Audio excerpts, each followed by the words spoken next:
Bismillahirrahmanirrahim. وَلْتَكُنْ مِنْكُمْ أُمَّةٌ يَدْعُونَ إِلَى الْخَيْرِ وَيَأْمُرُونَ بِالْمَعْرُوفِ وَيَنْهَوْنَ عَنِ الْمُنْكَرِ. Assalamualaikum warahmatullahi wabarakatuh. Kita berdoa semoga kita hadir di majelis ilmu, Allah melapangkan dada kita untuk bisa menerima kebenaran itu sebagai sebuah kebenaran. Jangan kebenaran dipelintir menjadi sebagai sebuah kesesatan. Mari kita menjaga adab, menjaga akhlak kita dalam bermajelis, supaya ada keberkahan di dalamnya.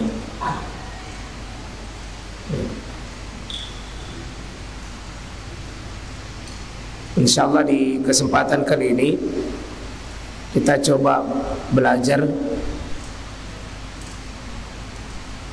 bagaimana belajar dari sosok manusia besar yang pernah dizolimi, disakiti, diambil hak-haknya, dijatuhkan kehormatannya, tapi bisa memberi maaf begitu besar.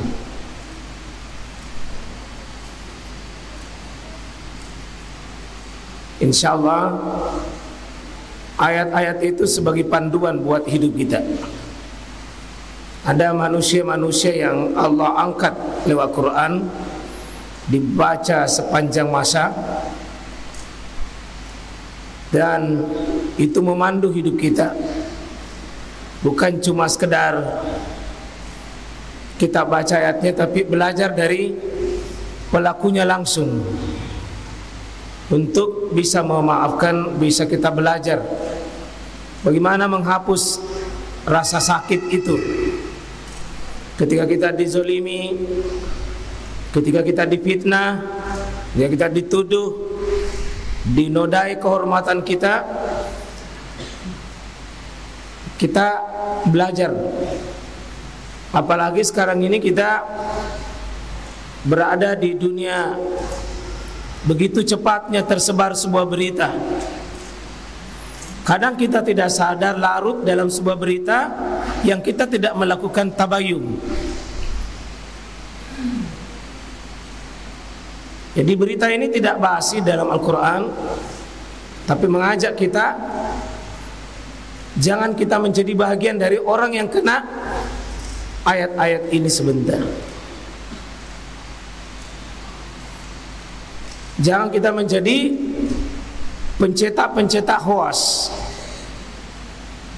yang memindahkan kebatilan dari mulut ke mulut, dari SMS ke SMS, dari chat nanti ke chat, dari video ke video, yang belum tentu kita ada ilmu dengannya.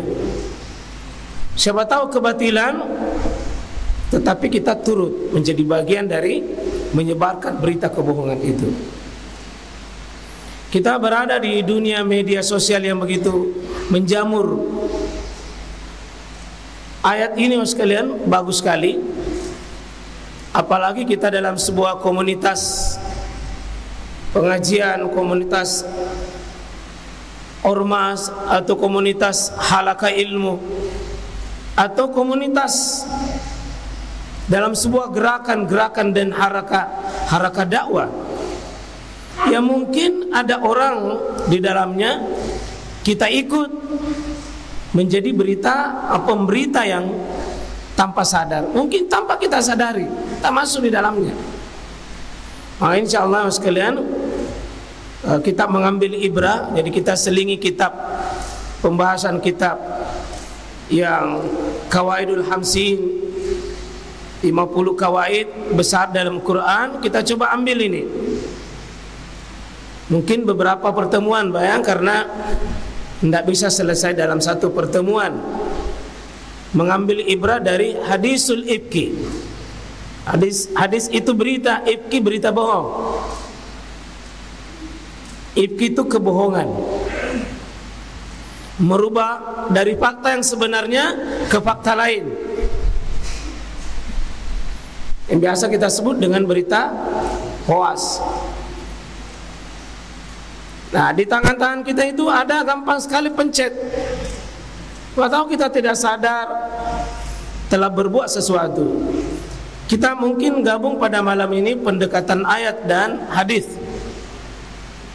yang kita ambil dari sumber aslinya, sumber pelakunya, yakni langsung yang diceritakan oleh Quran. Ya, ini setelah saya cermati, pelajari, semakin relevan dengan kondisi kita hari ini.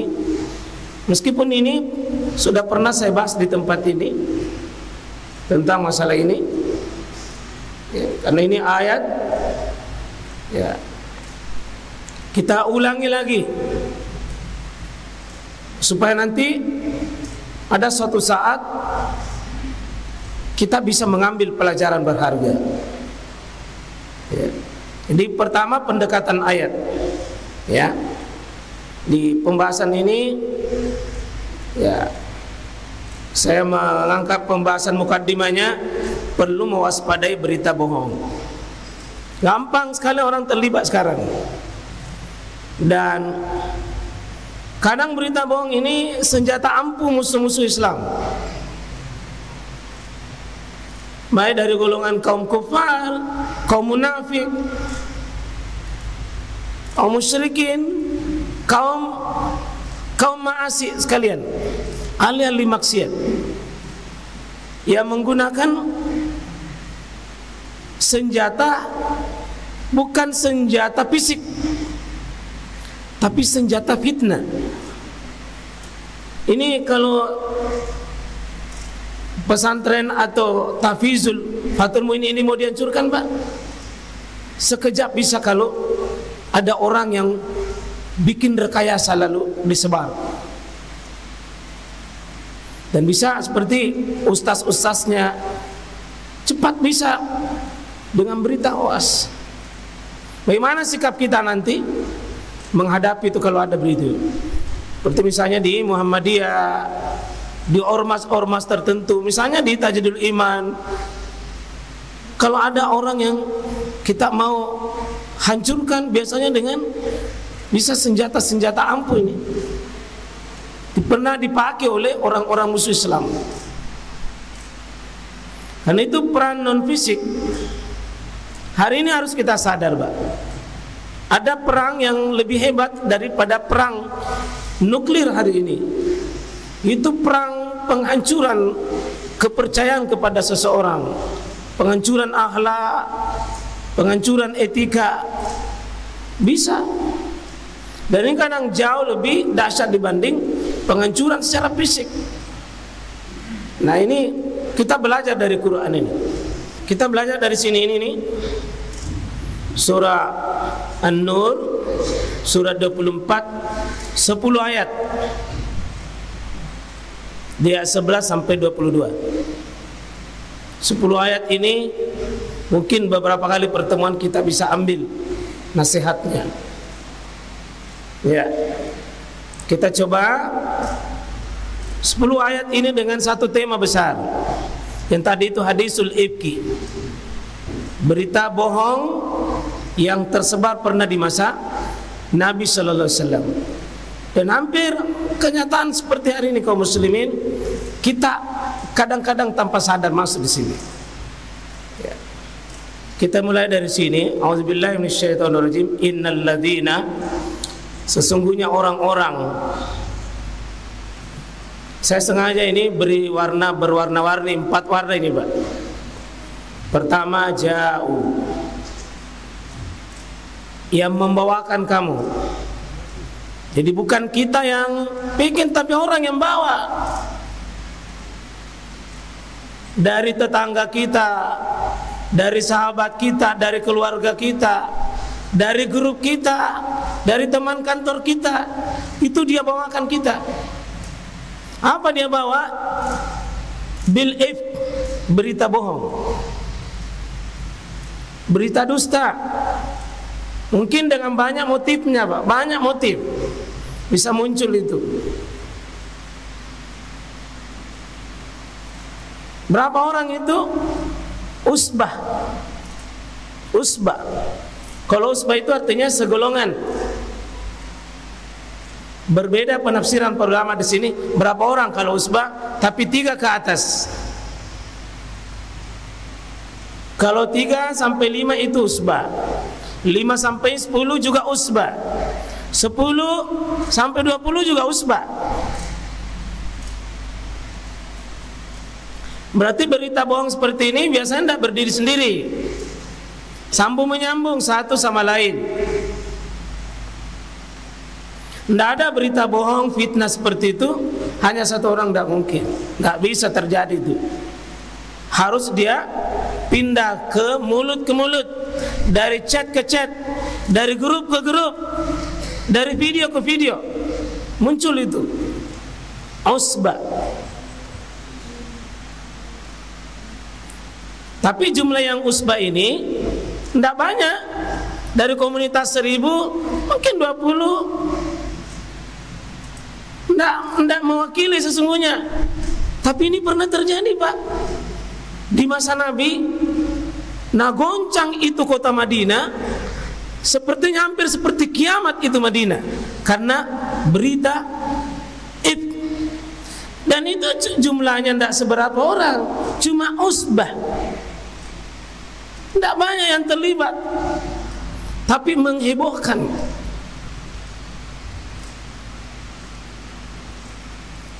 Siapa yang membawa ini? Coba lihat. Minkum, dari golonganmu sendiri. Bisa dari keluargamu sendiri, orang dalam, Pak. Bisa sahabatmu yang mungkin dia sakit hati, mungkin mantan pacarmu, mungkin mantan istrimu, mungkin mantan karyawanmu, mungkin mantan tetanggamu. Yang biasanya mantan-mantan itu karena ada kebencian, atau memang orang-orang yang tidak suka. Dan sudah pernah terbukti, Pak, kaum munafik pernah berhasil ini, Pak, mengacaukan kota Madinah. Ternyata masuk di situ. Karena orang-orang munafik masuk juga pada kategori minkum, karena kelihatan beriman zahirnya, tapi perilakunya enggak. Orang-orang munafik itu, Pak, dia seperti golongan kita, bajunya sama dengan kita, bahasanya sama dengan kita, sholatnya sama dengan kita, tapi bisa jadi ada kebusukan di dalamnya. Jadi sungguh orang-orang yang membawa berita bohong itu bisa jadi dari golonganmu sendiri. Nah, hati-hati Bapak-Bapak sekalian. Dari sini insya Allah kita akan bisa mengambil makna